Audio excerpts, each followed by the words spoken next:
먼저 가서 엘리베이터를 잡아두려고 하나 보다 하고서 저는 이렇게 물건을 들고 갔습니다. 그런데 아내가 없는 거예요. 아내가 혼자서 올라가 버린 거예요. 그래서 이 여자는 성격이 얼마나 급하길래 이것도 안 기다리나 하면서 마음이 좋지 않았습니다.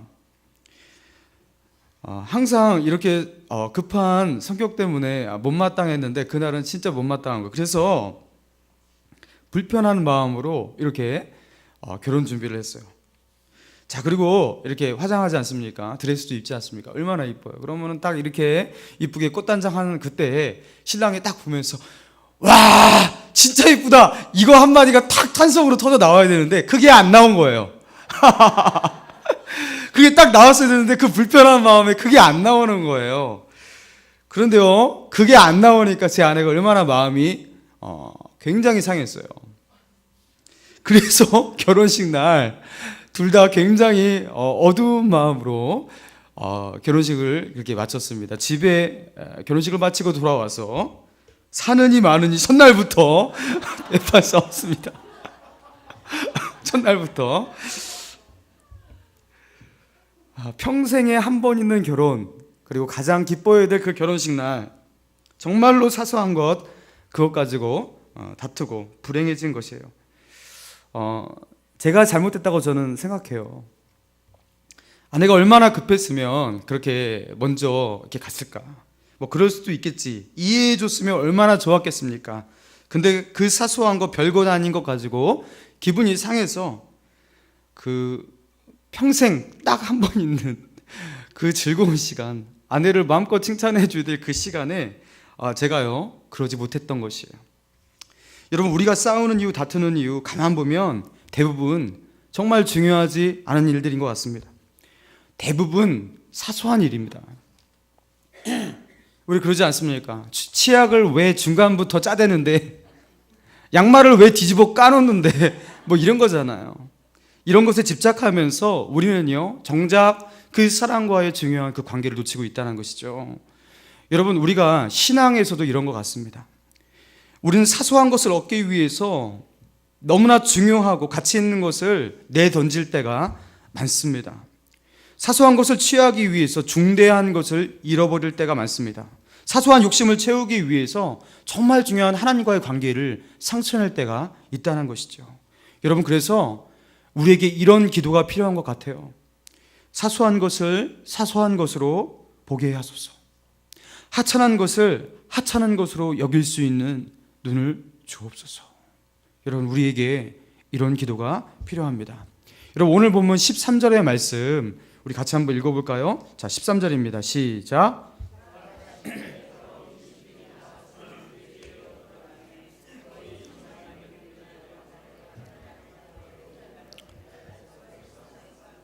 예, 지금 거라사 지방에 더러운 귀신 들린 한 사람이 있었는데, 이 거라사 지방으로 예수님께서 제자들과 함께 배를 타고 갔어요. 그런데 마침 그 지방에 도착하자마자 어떤 사람이 있었습니까? 귀신 들린 한 사람이 있었다고 합니다. 그런데 이 귀신 들린 사람의 힘이 얼마나 센지 쇠사슬과 고랑으로 묶어놔도 그것을 끊는 사람이었어요. 사람의 힘으로 제어할 수 없는 귀신의 그 초능력을 가지고 살아가는 사람이에요. 그리고 그 엄청난 힘으로 자기의 몸을 막 자해를 합니다. 그런데 이 귀신 들린 사람이 예수님을 만나자, 그렇죠? 막 난리를 치는 거야. 지극히 높으신 하나님의 아들 예수여, 당신이 나와 무슨 상관이 있길래 나를 괴롭게 하시나이까? 지금 이게 무슨 소리예요? 한마디로 귀신이 자기를 쫓아내지 말라고, 쫓아내지 말아달라고, 그냥 여기서 그냥 살게 해주면 안 되겠냐고 그렇게 예수님께 간청하고 있는 것입니다. 그러니까 예수님께서 그 귀신의 이름을 물은데 그 귀신의 이름이 뭐였어요? 군대였어요. 왜냐하면 숫자가 많아서 그냥 떼거지로 같이 다니는 그 귀신의 떼인 것 같아요. 그 수많은 귀신이 이 사람 한 몸에 살면서 그 사람의 인생을 완전히 망가뜨려 놓고 망쳐 놓았습니다. 그런데 이 군대라는 귀신이 예수님께서 이미 그 사람에게서 나오라 명한 것을 알고서, 이것을 거역할 수 없다는 것을 알고서 예수님께 어떻게 제안하냐면, 저기 저 돼지 떼들이 있는데 그 돼지 떼에 들어가 살 수 있게 해주십시오. 그러니까 우리는 이 지방에서 떠나기 싫다라는 거예요. 그러니까 예수님께서 허락하셨어요. 그래서 정말로 그 귀신이 그 사람에게서 나와 돼지떼기로 들어갔습니다. 그런데 어떤 일이 일어납니까? 그 2,000여 마리나 되는 그 돼지떼가 갑자기 미쳐서 비탈로 내리다 달리는데 바다를 향해서 그냥 달리는 거예요. 그리고 거기서 몰사하게 됩니다. 그러면서 돼지가 그 2,000여 마리나 되는 돼지가 다 죽었고요. 그리고 한 사람이 살아났어요. 그 귀신 들린 사람이 귀신에서 해방되었습니다. 그리고요, 그 뒤가 참 중요해요. 이 광경을 보기 위해서 사람들이 막 몰려왔는데요. 자, 14절 한번 보겠습니다. 자, 14절, 15절, 16절, 17절 자세히 내용을 이해하면서 14절부터 17절까지 다시 한번 읽겠습니다. 시작. 치던 자들이 도망하여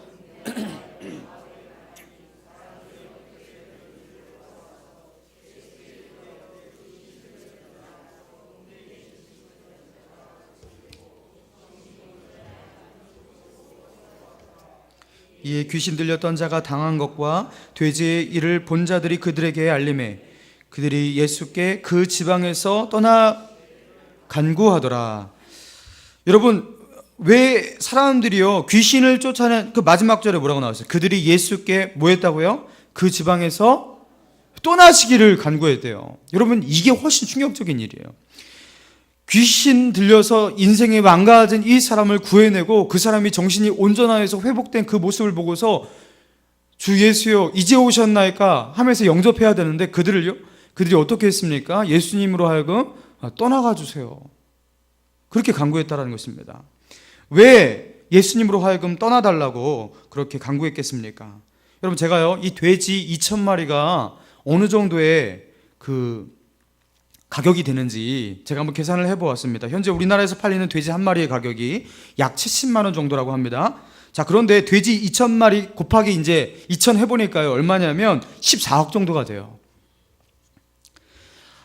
사람들은요 한 사람이 귀신에게 노임받아 구원받고 새로운 삶을 시작한 그 사건에 좀 흥미는 있겠죠. 그러나 큰 관심이 없는 것이에요. 그들은 무엇을 본 것입니까? 정신이 온전하여 앉은 그 사람이 그들의 집중력을 끈 것이 아니라 뭐가 그들로 하여금 집중하게 만든 것이에요? 2,000마리나 되는 돼지떼가 예수님이 와서 그냥 죽어버렸다라는 이 사실이 그들에게 충격이었고 이것이 그들에게 놀라운 사건이었다는 것입니다. 여러분, 한 사람이 귀신에 노임받아 구원받은 이 사건이 더 사소한 것입니까? 아니면 돼지 2,000마리가 죽은 그 사건이 더 사소한 것입니까? 어떤 것이 더 중대한 것입니까? 여러분, 거라사 지방 사람들에게 더 사소한 그 사건이 무엇이었어요? 여러분, 한 사람이 귀신에게 노임받아 구원받은 그것이요 그들에게는 매우 사소한 사건이었어요. 그리고 2,000마리나 되는 그 돼지가 그냥 일시에 죽어버리고 그들로 하여금 큰 재산적 피해를 입게 된 것이요 매우 중대한 사건이었습니다. 그래서요 사소한 것을 사소하게 보지 못하는 이 고라사 사람들, 그들은요 메시아가 그들 집안 가운데 와서 사람들을 구원하는 역사를 시작하고 있는데 예수님 떠나가 주십시오. 우리는 당신이 필요 없습니다 라고 말하며 예수님을 물리쳤다는 것이. 여러분, 마귀가 우리에게 바로 이런 전략을 가지고 다가온다는 것을 우리가 알아야 합니다. 마귀는요 알고 있었던 것이에요. 고라사 지역에 예수님이 발을 붙이지 못하게 하기 위해서 나는 이런 작전을 피면 되겠다. 그들이 가장 중요하게 여기는 것, 그들에게 이목을 끌만한 것, 그들에게 중요하게 보이는 그것을 내가 희생시키자. 그게 뭐였어요? 돼지 2,000마리 정도 잡고 시작하면 예수님을 싫어하겠지.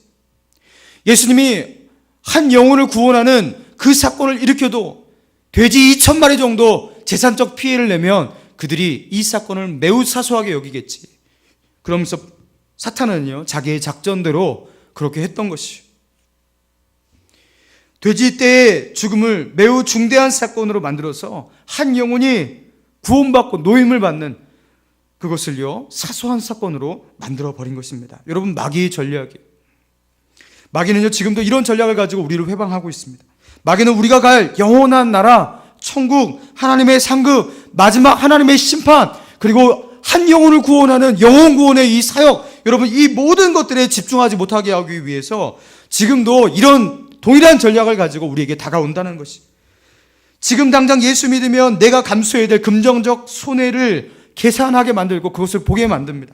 지금 당장 예수님의 말씀에 따라 살기 시작하면 내게서 떠나갈 세상의 기회들과 출세의 기회들, 승진의 기회들, 좋은 조건들, 이 많은 것들을 잃어버리는 그 모든 것들을 보게 만들어요.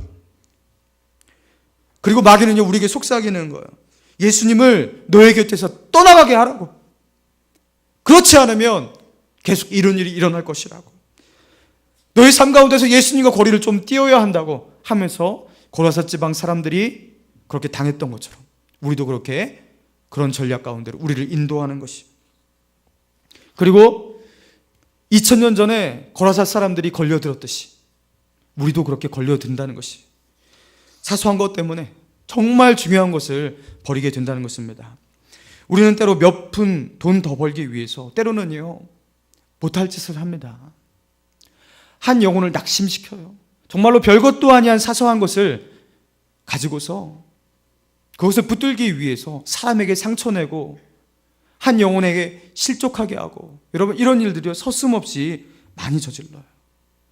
하나님 보시기에 너무나 사소한 것들이에요. 그렇게 해도 되고 그렇게 안 해도 되고 별 중요하지 않은 것인데 우리는요 거기에 목숨을 걸 때가 있다라는 거예요. 우리가 걸려들고 있는 것이 마귀의 전략 가운데 넘어가고 있는 것입니다. 특히 우리는요 천하보다 귀한 영혼들, 여러분 이 영혼들을요 놓치고 있어요. 사소한 것과 중대한 것을 구분하지 못하고 살아가는 우리는요 영혼을 놓치고 영혼을 실족시키고 그러고 있습니다. 그래서요 예수님은 우리가 이렇게 살까봐 미리 우리에게 그렇게 경고하셨습니다. 마태복음 18장 6절 7절에서 이렇게 말씀하셔요. 누구든지 나를 믿는 이 작은 자 중에 하나를 실족해 하면 차라리 연자 맷돌이 그 목에 달려서 깊은 바다에 빠뜨려지는 것이 나으니라. 실족해 하는 일이 있음으로 말미암아 세상에 화가 있도다. 실족하게 하는 일이 없을 수 없으나 실족하게 하는 그 사람에게는 화가 있도다. 그러니까 이 말씀은요 하나님께서 누군가를 저주하기 위해서 하신 말씀이 아니라 절대로 한 영혼을 실족하게 하지 말아라. 정말로 사소한 것을 가지고 그것에 목숨 걸어서 한 영혼을 놓치는 일 절대로 없도록 해라.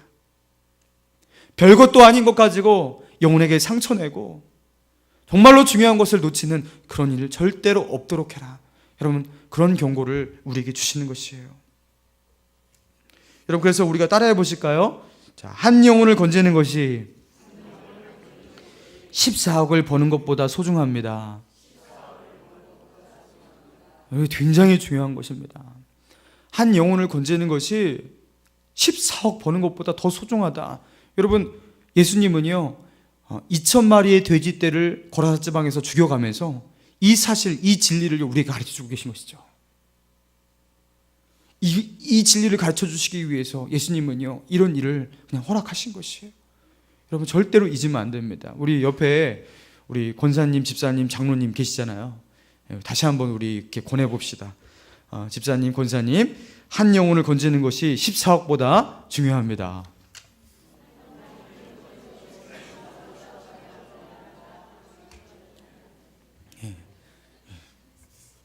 14억을 포기하고 한 영혼을 건지셨던 예수님, 여러분 절대 잊으면 안 돼요. 여러분 미국에 있는 한 심리학 연구소에서 재미있는 심리학 실험을 했습니다. 연구실 조교를 시켜서 그 미국의 뉴욕에 있는 번화한 거리를 걷게 했어요. 그리고 그 번화한 거리를 걷다가 생뚱맞게 그냥 갑자기 그 자리에 탁 스탑해갖고 아무도 사람들이 주목하지 않는 그 하늘 한 곳을요 탁 쳐다보게 만든 거예요. 그럼 사람들이 어떻게 반응하나? 그런데요 이렇게 지나가다가 이렇게 그런 실험을 하니까 사람들이요 저 사람 뭐하나 하고서 아무 주목도 하지 않더라. 그냥 가던 길 가더라는 것이에요.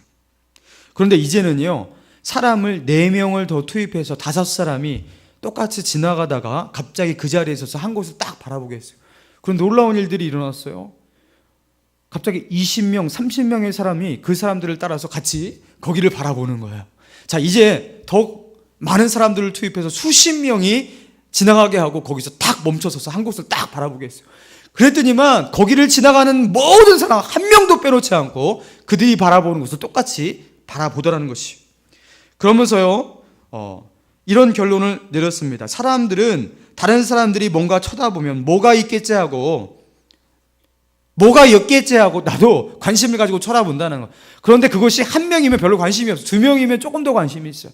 세 명, 네 명, 다섯 명, 여섯 명, 많은 사람들이 그것을 바라보면 바라볼수록 거기에 뭐가 있겠지 하면서 거기를 바라보고 거기에 관심을 기울인다는 것이, 거기에 주목한다는 거예요. 여러분, 우리 예수 믿는 사람보다 예수 믿지 않는 사람이요 절대적으로 많은 세상입니다. 그리고 우리는요 같이 이렇게 걷고 있어요. 그런데 예수 믿지 않는 사람들이 다 어디를 바라봅니까? 세상 사람들 너도 나도 할 거 없이 그들이 가치 있다고 여기는 세상의 것들을 바라보잖아요. 돈을 바라보고 명예를 바라보고 뭐 더 좋은 직장, 더 편안한 자리, 더 짜릿하고 더 흥분된, 더 즐거운 것, 이런 것들을요 딱 바라본다고. 많은 사람들이 그것을 바라보면서, 세상 사람들이 그것을 바라보면서 살고 있습니다. 그러니까요 우리가 어떻게 되냐면 그들과 같이 길을 걷다가 우리도 거기를 바라보는 거예요. 왜요? 많은 사람들이 바라보니까. 많은 사람들이 바라보는 거 똑같이 바라보게 된다라는 것이에요. 그래서요, 우리가 바라보는 것을 세상 사람들로 하여금 바라보게 만드는 것이 아니라 우리가 역전도를 당합니다. 그들이 바라보는 것을 우리도 바라보게 돼요. 우리가 전도해야 되는데 우리가 전도를 당하는 것이. 여러분, 기업에서 이렇게 광고하잖아요. 몇 년 동안 연속 에어컨 판매 1위입니다. 우리는. 몇 년 동안 연속 TV 판매 1위입니다. 뭐 브랜드 평가 몇 년 동안 1위입니다. 여러분, 이게 무슨 뜻입니까? 우리 에어컨 다른 사람, 많은 사람들이 다 쓰고 있다. 그러니까 너도 써야 돼. 이 소리예요. 그리고 우리 브랜드는 모든 사람들이 인정하는 그 탁월한 브랜드니까 당신도 인정해야 되는 것이야. 이렇게 말하는 것이에요. 하다못해 햄버거를 파는 맥도날드도요, 광고할 때 이렇게 광고한다고요. 우리 햄버거는 전 세계 수십억 명이 먹고 있는 햄버거입니다. 이게 무슨 뜻이에요 도대체? 그게 나와 무슨 상관이 돼요? 그러니까 당신도 먹어야 돼요. 여러분, 이게요 엄청난 어필입니다. 엄청난 호소력이에요. 많은 사람들이 하고 있는 것, 그러니까 거기에는 뭔가 있으니까 당신도 해도 손해가 안 나는 것이고 그건 맞는 것이야. 이렇게 말하고 있는 것입니다. 여러분, 우리 그리스도인들이 이런 세상의 광고에 노출이 되어 있다는 것이. 예수 안 믿어도 저 사람도 잘 됩니다. 또 다른 사람도 잘 되고 있어요. 예수 안 믿어도요 저렇게 집도 잘 살고 잘 먹고 잘 살고 있어요. 그러니까 너도 예수 안 믿어도 잘 살 수 있지 않겠냐?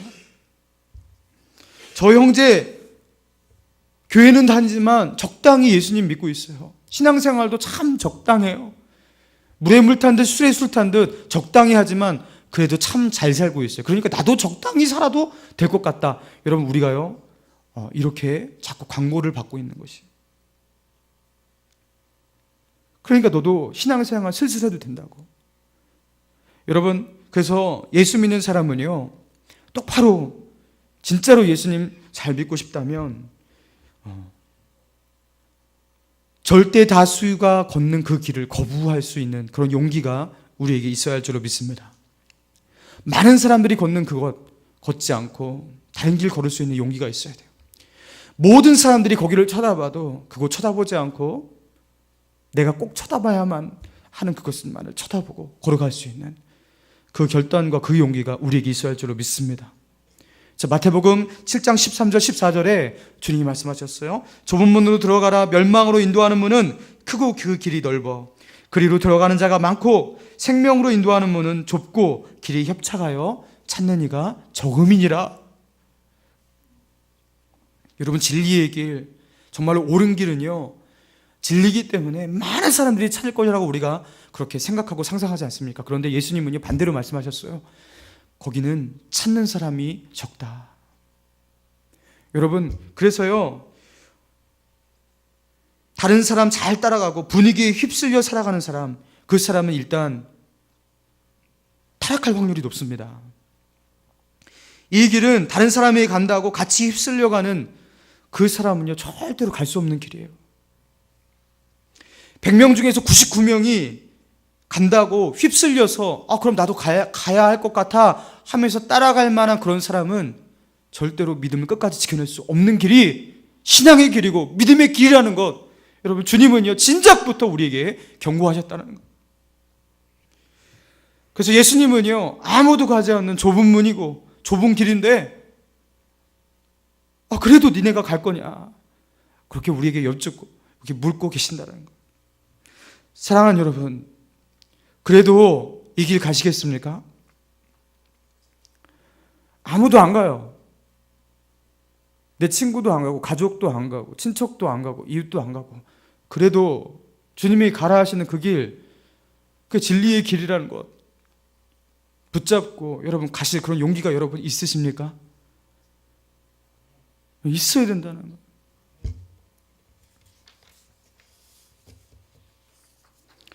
작년 11월 미국의 오하이오 주에서 실제로 일어났던 일이라고 해요. 미국의 한 사형수였어요. 그리고 사형 집행 당일이었습니다. 그런데 이 사형수가 집행 당일날 아침에 중대 제안을 합니다. 어떤 제안이냐면 자신이 가지고 있는 모든 장기를 자기의 장기가 필요한 사람에게 다 기증하겠다. 장기 기증을 한 거예요. 사형수가 자기의 건강한 장기를 기증했다는 이 사실을 듣고 처음이었대요. 그래서 이걸 어떻게 하나 하면서 오하이오 주지사가 고민을 한 끝에, 숙고 끝에 일단 사형 집행 정지를 내렸어요. 사실 이 친구는요, 10년 전에 한 여자아이를 성추행하고 그리고 강간하고 살인했어요. 그래서 10년 뒤에 이제 사형 집행 당일이었던 거예요. 죽어 마땅하죠. 아무도 이 사람을 기억하지 않을 것입니다. 당연히 죽어도 되는 그런 사람이었습니다. 그런데 죽기 전에 생각해 보니까 이 친구가요, 나는 멀쩡한데 그냥 죽는 것보다 내가 가진 것 남 주고 가는 게 낫겠다라는 이 생각을 했던 거예요. 기특하게도. 그러면서 장기 기증을 그날 사형 집행 당일날 하겠다고 선언을 한 거예요. 그러면서요, 이 제안 때문에 사형 집행이 중지되고, 근데 이게 왜 중지되냐면요, 이게 그러니까 죽고 난 뒤에 장기를 적출하면 장기가 상한대요. 재기능을 하지 못하는데요. 그래서 살아있을 때 장기를 적출해야 한다는 것이에요. 그래서요, 이 사형수의 장기 기증 제안을 정말로 수용할 것인가 말 것인가에 대한 법리의 해석만 해도 8개월이 걸린다고 합니다. 이걸 이대로 정말 장기 기증을 수용할 것인가 아닌가. 그리고 그것을 장기 기증을 하기로 하고 나서도 이제 그것들을 준비하는 그 절차도 몇 개월 걸리겠죠.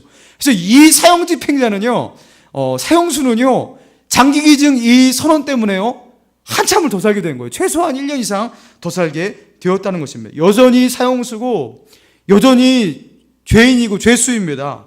그러나 덤으로 살게 되었습니다. 여러분, 우리가 그렇지 않습니까? 우리가요, 지금 이 땅에 살아가는 것이 이렇게 덤으로 사는 인생이라는 것이, 여러분, 죄인된 우리가 예수님 만나면서 우리가 정말 죽을 죄인이라는 것을 깨닫고 알게 되었습니다. 우리는 구제 불가능한 죄인이고 지옥의 형벌을 받아 마땅한 그런 존재라는 것을 우리가 깨닫고, 난 죽을 수밖에 없다는 걸 우리는 깨달았어. 그런데 어느 날 주님께서 손을 내미시고 십자가로 우리를 구원해 주셨습니다. 그리고 그 십자가에서 우리가 어떻게 되었습니까? 내가 그리스도와 함께 십자가에 못 박혔나니, 이게 무슨 뜻입니까? 사형 당했나니, 그 뜻이에요. 우리는요, 사형수고 예수님과 함께 죽었습니다. 내가 그리스도와 함께 십자가에 못 박혔나니 그런즉 이제는 내가 산 것이 아니요, 내가 산 것이 아니요, 오직 내 안에 그리스도께서 사신 것이라. 여러분, 이미 우리는 죽은 목숨이고 끝난 목숨 되었다는 것이죠. 그래서 우리가 이제부터 살아가는 것, 무엇으로 살아가는 것이에요?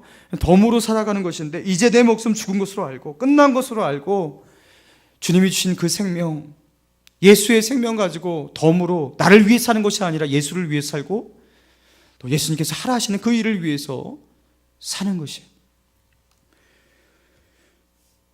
그런데 이 덤으로 사는 인생, 절대로 나를 위해서 살아서는 안 되는 그 인생 우리가 살고 있는데, 그리고 이 덤으로 우리 인생을 살면서 우리가 예수님을 영접하면서 우리가 예수님을 나의 주인으로 모시면서 우리가 새끼손가락을 걸고 예수님께 약속하지 않았습니까? 예수님, 나의 주인이십니다. 당신이 나의 인생, 나의 생명, 내가 가지고 있는 모든 것들을 소유하고 계신 참 주인이십니다. 이제 나는 내 것이 아닙니다. 이 서약을 하면서 우리가 예수님을 영접했던 거예요. 그게 예수님을 주라 부르는 그 뜻입니다. 그런데 이런 약속을 하고 나서 우리는요, 나를 위해서 다시 살기 시작하는 것이, 우리는 십자가 앞에서 죽음과 부활을 체험했고 제2의 인생 시작했는데, 우리의 것을 주님의 것이라고 생각하지 않고 다시 또 나를 위해서 그 죄인의 삶을 살아가고 있다는 것이. 그런데 우리가 어떻게 살아야 하는 것입니까? 여러분, 이미 우리는요, 주님께 다 드려진 인생, 십자가에서 이미 예수님과 함께 못 박히고 주님께 다 드려진 인생입니다. 그래서 예수님께서 베풀라 하시면 베풀어야 돼요. 다른 사람에게 줘라 하면 줘야 돼요. 그리고 포기하라 하면 포기하고, 나누라 하시면 나누고, 희생하고, 참으라 하면 참고, 견디고, 버티고, 주님이 하라는 대로 그냥 해야 되는 것이 우리의 인생인 줄로 믿습니다. 그런데 더 이상 내 것이 아닌 이 인생을 가지고 우리는요, 또다시 죄인된 자기의 인생을 살아가고 있다는 것이에요. 그런데 우리는 어떻게 해서 이 땅에 다시 살게 되었는지, 우리가 예수님을 주라 부르는 그 뜻이 무엇인지 다시 우리가 망각한 것을요, 생각해 내야 합니다. 우리 인생 가운데서 가장 사소한 것, 그래서 중요하지 않은 것, 그것이 무엇인지 우리가 기억해 내야 합니다. 별것도 아닌 것에 너무나 큰 애정을 쏟고 있는 자신을 봐야 합니다. 너무나 가치 없는 것들에 큰 가치를 두고 집착하고 있는 자신의 모습을 봐야 합니다. 덤으로 사는 인생, 어떻게 우리가 덤으로 살고 있는 것인지 망각해가고 있는 우리 상황 가운데 우리가 정신을 차려야 합니다. 여러분, 이 저녁에 우리가 다시 기억해내길 원합니다.